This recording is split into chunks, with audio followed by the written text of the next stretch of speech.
ao Instituto Auler, espaço de conhecimento e autoconhecimento. Eu me chamo Tatiana Auler, eu sou psicóloga e estou aqui para bater um papo com você sobre virtudes e forças de caráter. Então, trazendo aqui uma introdução, mais uma vez, o que seriam as virtudes e forças de caráter dentro da possibilidade da psicologia positiva, tá? Eu trabalho com a terapia cognitiva comportamental, com a neurociência do comportamento e também com a psicologia positiva. A gente junta tudo no final, dá certo. Então, a psicologia positiva, ao contrário do que muitas pessoas acabam pensando sobre ela, né? Tem que olhar só para o lado positivo. Não, não é nada disso. A psicologia positiva, ela vem trazendo com ela uma ideia de que se a gente olhar para aquilo que a gente tem de bom, de força, de melhor, se a gente olhar para os nossos potenciais, é muito mais provável que você consiga transpor os seus desafios se você ficar olhando apenas para aquilo que você tem de ruim, né? A psicologia positiva, ela trabalha muito nesse lugar preventivo também, de o que a pessoa pode perceber nela mesma como força de caráter, como virtude, que ajuda ela nos desafios da vida, superar, olhar para a vida de uma maneira mais leve, mais tranquila, sabendo que ela é capaz de passar por esses desafios tendo consciência dos recursos que ela tem. E muitas vezes a gente não tem conhecimento das nossas forças. A gente está tão acostumado à autocrítica, né? Criticar o outro, apontar o dedo pro coleguinha e ao mesmo tempo ter aquela história, aponta o dedo pro outro que você está apontando vários dedos para você. Criticar, né? Se defender, se proteger. A gente está tão acostumado, habituado a um pensamento que leva mais a gente a olhar para o que está ruim do que para o que está bom, né? Que a gente esquece que a gente tem tanta coisa boa dentro da gente que a gente pode utilizar como recurso no dia a dia, que fica faltando aí essa observação para valorizar e colocar esses recursos em prática, tá? Se a gente já vem trabalhando nesses vídeos, né, a sabedoria, a humanidade, a justiça, a moderação, a coragem, agora chegou a hora da gente conseguir transcender tudo isso e ir para essa espiritualidade, para esse lugar onde a gente pode entrar em contato não só com o nosso mental, com a nossa ação literal, né, prática e objetiva no mundo, mas também com esse lugar que a gente consegue se conectar para além dos nossos pensamentos, né? Isso é muito importante. Então, começando aqui com a admiração da beleza e excelência. Sempre que eu olho para essa categoria da virtude, por um lado, eu penso assim, nossa, parece algo até, né, falando só das coisas literais, belas, né? Não deixa de ser. A gente ter um olhar para as coisas belas, para as coisas bonitas, é uma virtude. Por quê? Porque às vezes quando a gente bate o olho em alguma coisa, a gente tem a tendência de olhar para o lado ruim, para o lado feio. E tem tantas outras coisas bonitas, né? Vamos supor, vou dar um exemplo muito concreto para vocês, tá? Vamos supor que eu vista uma roupa e aí eu peço para alguém que não tem uma boa relação com essa virtude, né? Da beleza, né? Enfim, tudo mais, do olhar para o belo. E essa pessoa olha pra mim e fala assim, ai não, eu falo, como é que eu tô vestida? Tá legal? E a pessoa fala, não, sua pulseira tá horrível. Assim, tá, mas e o todo? E o todo? Como é que tá o todo naquilo, né? Ela poderia falar assim, nossa, sua roupa tá muito legal, sua blusa tá legal, sua calça tá legal e tal, mas essa pulseira aqui, de repente, você pode trocar. São pessoas que têm um pensamento muito crítico, que não conseguem olhar para o lado bom das coisas, né? Então, por exemplo, se você tá conversando, eu dei um exemplo muito palpável, né, que é a roupa, mas falando de um outro jeito, se você tá conversando com uma pessoa sobre uma ideia que você tenha, uma ideia nova, um projeto novo, e você está inspirado com aquilo, né? Podendo falar sobre aquilo com muito prazer, uma sensação de olha quanta coisa boa eu estou trazendo para você. E essa pessoa, ela tem um pensamento muito crítico, ela olha para o lado ruim, ela olha para o feio, provavelmente vai ser uma pessoa que vai te puxar para baixo e não vai te jogar para cima. E se você é também uma pessoa que acaba olhando, levando o seu olhar, a sua observação para as coisas ruins, porque sempre vai existir, né, o belo e o feio, a gente sempre vai ter esses extremos, tudo na vida tem um oposto, né, os opostos, né? Então, se você percebe que o seu olhar está muito crítico, muito pesado, né, olhando para as coisas, principalmente quando você vê ali, né, cadê o defeito disso? Cadê o lado ruim? Tem gente que procura o lado ruim, né? Não é possível que seja tão bom assim, não é possível que seja tão bonito assim, não é possível, né? Que quando olha uma coisa que não tem o que questionar, que é belo, que é bonito, que é exuberante, que é uma ótima ideia, né? Que é uma ótima apresentação. Quando você não tem esse pensamento ajustado, essa virtude ajustada, você fica preso ali em olhar para algo que não está bom. Então, invertendo isso, qual é o treinamento que eu sugiro para você, né? Se você tem essa dificuldade, toda vez que vier um pensamento crítico, respira um pouquinho e faz esse exercício, mas calma aí, deixa eu olhar para o lado bom disso. O que tem de bom nessa história? Se você tem, por exemplo, algum lugar para você ir, você quer vestir uma roupa, né? Em vez de olhar para o lado ruim, se vestir uma roupa, perdão, e ficar assim, ai não, mas isso não tá bom, não tá bom, não tá bom, não tá bom. Tenta parar um pouquinho e falar assim, calma aí. Né? Deixa eu olhar para o que tem de bom na vida, o que tem de belo na vida. Como é que você pode fazer isso, né? Invertendo o pensamento. Tá, então eu parei aqui por 5 minutos e fiquei criticando o tempo todo, né? Essa pessoa, essa ideia, essa roupa, sei lá, né? Tô aqui, esse jardim, né? Só tá me vindo roupa na cabeça. Mas eu fiquei esse tempo todo criticando. E agora deixa eu elogiar.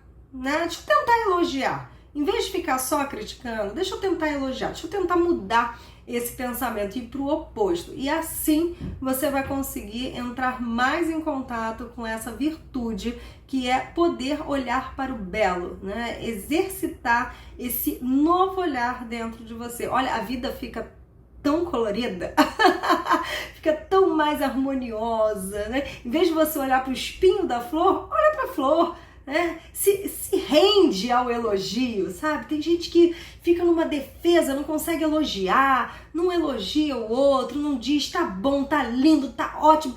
Se rende ao elogio, né? É tão bonito quando a gente pode elogiar uma pessoa sem criticar, sabe? Só elogiar tá lindo. E a pessoa fala, mas o que tá ruim? Você fala, tá tudo ótimo. Isso não é mentir pra pessoa, isso é potencializar o lado bom. Se ela perguntar pra você, olha, tem alguma coisa que você acha que eu possa mudar? Aí você fala, mas deixa partir do outro a pergunta. Quando o outro não perguntar, você pode falar assim, tá ótimo, tá lindo, né? Tal.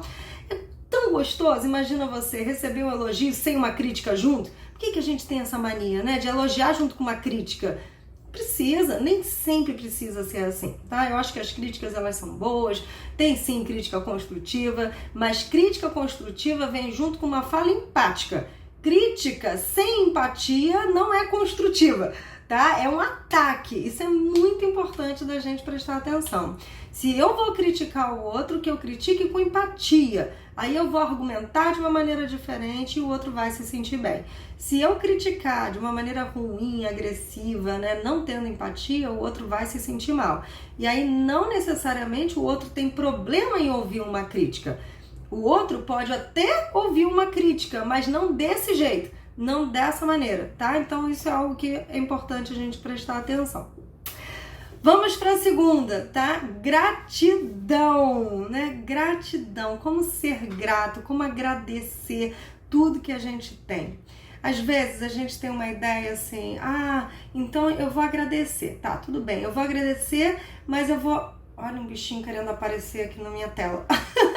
Eu vou agradecer, mas foi muito difícil, eu passei um perrengue, mas aquela pessoa me sacaneou, mas isso aconteceu, né? Como que eu vou agradecer se tanta coisa difícil aconteceu? Essa ideia da gratidão não quer dizer que a gente agradece somente as coisas boas ou somente se a gente conseguiu passar ileso, né, por alguma situação e tudo bem, né, no final a gente conseguiu um resultado, mas não sofremos por isso. Não. Para mim, no meu ponto de vista, tá? A gratidão, ela tem a ver com reconhecimento, a gente está na virtude da transcendência, né? Transcender. Com um reconhecimento que é apesar de todo o problema que eu vivi, para não falar um palavrão aqui, de toda que eu vivi, né, que eu sofri, que foi difícil, que foi desafiador, que de blá, né, apesar de tudo isso que eu vivi, hoje, né, transcendendo, olha a virtude da transcendência, né, transcendendo todo esse desafio, hoje eu estou bem, hoje eu aprendi, né? Aprendi a ser mais humilde, ou aprendi a ser mais corajosa, ou aprendi a ter a mente mais aberta. Tô falando sobre as outras virtudes. Aprendi a justiça, aprendi a me proteger. Hoje eu aprendi. Então, apesar do que eu sofri, né? Eu gosto de pensar na gratidão assim. Você mesmo conseguiu superar as suas dores, né? Os seus problemas, suas queixas, e venceu, e hoje você tem algumas conquistas, muitas conquistas, que você pode falar assim, nossa, que bom, né? Que bom que tudo isso, de certa forma, por mais que tenha sido difícil, aconteceu na minha vida, para que hoje eu pudesse estar vivendo isso que eu tenho, né? Por que eu gosto de ter esse olhar da virtude da gratidão? Porque às vezes existe uma ideia assim da gente ter gratidão, a gente olha para o céu, né, e fala assim, a gratidão, né, como se tivesse caído do céu tudo que a gente tem. E não é bem assim, e não é mesmo, né? A gente tem que sim honrar as nossas conquistas, o nosso passo a passo, né? Todos os momentos que a gente teve que ter coragem para enfrentar os desafios, para conseguir sobrepor ali, né, toda uma dor, para ter, nossa, essa gana de vencer, de evoluir. Nós, você, nós vivemos tantas coisas na vida e superamos. Mesmo que hoje você esteja num momento mais tristonho, esteja sendo mais desafiador, ainda assim eu tenho certeza que você já conquistou muita coisa na sua vida. Então acho que esse movimento da gratidão, né, do ser grato, ele tem a ver com isso. Ele vai te dar força para que você olhe para tudo que você viveu, perceba as suas conquistas, né, consiga honrar toda a sua coragem, todo o seu movimento que foi ótimo para que você conseguisse superar os seus desafios.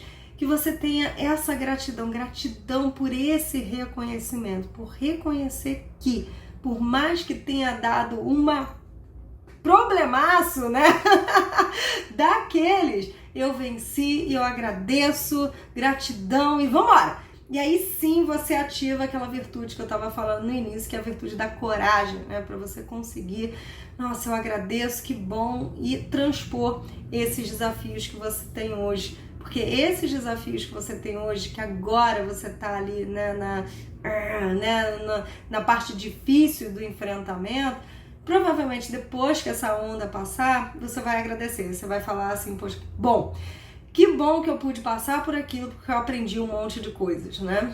Eu sei que nem sempre é prazeroso, principalmente quando você está no problema, no olho do furacão. É muito difícil falar isso, né? Poxa, como assim pode ser bom? Né? Eu entendo, a gente é humano e é chato, ninguém quer ficar sofrendo, né? A gente quer viver coisas boas, mas sim, né? O reconhecimento de que as coisas ruins que você enfrentou podem ter trazido coisas boas e que no final das contas você pode olhar para tudo isso e falar assim, gratidão, né? É possível, tá? Então vamos para outra virtude que está dentro ainda da transcendência, que tem a ver com a esperança. Essa virtude é uma virtude, por exemplo, muito difícil para quem tem um aspecto da emoção mais depressiva, né? E por que eu estou falando isso? Porque quando a gente tem uma emoção, e a próxima é até o humor, né? A próxima virtude é o humor. Quando a gente tem uma emoção, um humor mais deprimido, né, a gente normalmente não consegue ter esperança. E a virtude da esperança, ela traz esse brilho nos olhos, sabe? Essa sensação de que é possível conseguir, é possível vencer, é possível as coisas serem diferentes. Eu acredito assim que essa virtude, a da esperança, ela está muito conectada com a virtude da perspectiva, né, e da mente aberta também. Às vezes a gente não tendo perspectiva, olhando só com a mente fechada para um determinado desafio, a gente perde a esperança. porque a gente não consegue enxergar uma alternativa para aquilo que a gente está vivendo. Então eu acredito que se você não tem esperança, se essa é uma virtude que está muito aí baixinha para você, que você possa olhar para a sua vida, né, e tentar entender a perspectiva, ter perspectiva, olhar por outro ângulo para o mesmo desafio, ter a mente aberta, pensar, deve existir um jeito. Um exercício legal é você conversar com pessoas que você sabe que tem esperança e perguntar a opinião delas, né? Olha, em relação a isso que eu estou vivendo, o que você faria? O que você acha que pode acontecer? Como você acha que pode ser diferente? E aí, a pessoa que tem essa virtude da esperança bem desenvolvida, ela vai te trazer um novo olhar. Isso é muito bonito, porque se você tiver com a mente aberta, né, com o seu coração aberto, você vai poder ouvir essa pessoa e falar, nossa, que legal, eu não tinha pensado dessa maneira, pode ser sim que eu tenha aí uma esperança de um novo resultado, de acontecer de uma forma diferente. E a esperança conecta a gente com a vida, né? Se a gente não tem esperança, a gente não está conectado com a vida, a gente, né, não tem por que estar aqui, né? Se eu acho que tudo acabou, se nada serve, se nada vai funcionar. E a esperança, ela traz essa conexão de, nossa, como eu quero viver algo bom, viver algo novo, viver algo fantástico, como eu quero poder superar esse desafio, ficar saudável, ser próspero. Quando a gente tem esperança, o nosso corpo se move para a ação, ele tem coragem, né, de falar assim, eu entendo. Pode ser que eu enfrente ondas grandes, mas vamos lá, eu tenho a esperança de que o melhor pode acontecer. Tá? Então essa virtude é uma virtude muito importante. E aí a gente vai para a virtude do humor, né? Humor é tudo. Humor, a gente está falando sobre as nossas emoções. Se a gente fala sobre transcendência, a gente está podendo falar sobre como transcender, como mudar, modificar o nosso estado de humor, o que muitas vezes pode ser muito difícil para algumas pessoas, porque tem a ver com o desenvolvimento de uma inteligência emocional. E como fazer para transpor, né, transcender uma emoção que está muito ruim, que está muito desagradável, para uma emoção que seja mais leve e mais tranquila. Então, olha, pegando aí já a esperança, né, o que eu falei anteriormente, se você, por exemplo, tem um humor mais depressivo, tem uma raiva, né, se as suas emoções elas são mais densas, vamos dizer assim, do que leve, pode ser que você precise treinar bastante esse exercício da mudança do humor, ter um bom humor na sua vida, né? Percebe se você é uma pessoa que você pode dizer que você é bem-humorada, ou se você é uma pessoa que você vai olhar e falar assim, eu sou mais mal-humorada do que bem-humorada. Então, quando a gente pensa em humor, a gente está falando sobre você exercitar o seu bom humor, né? Quando você perceber que você está de mau humor, que você possa reconhecer esse estado emocional, sabendo que emoção é transitória, né? Não é permanente, a não ser que você tenha alguma questão. Por exemplo, você pode ter uma ansiedade permanente por conta dos seus pensamentos, você mantém a sua ansiedade ali ativada permanentemente. Você pode ter uma tristeza profunda por conta dos pensamentos ou de uma química do corpo também alterada, a gente acaba podendo ter uma emoção permanente. Mas, né, falando de uma maneira em geral, é possível que a gente transite pelas nossas emoções, pelo nosso humor.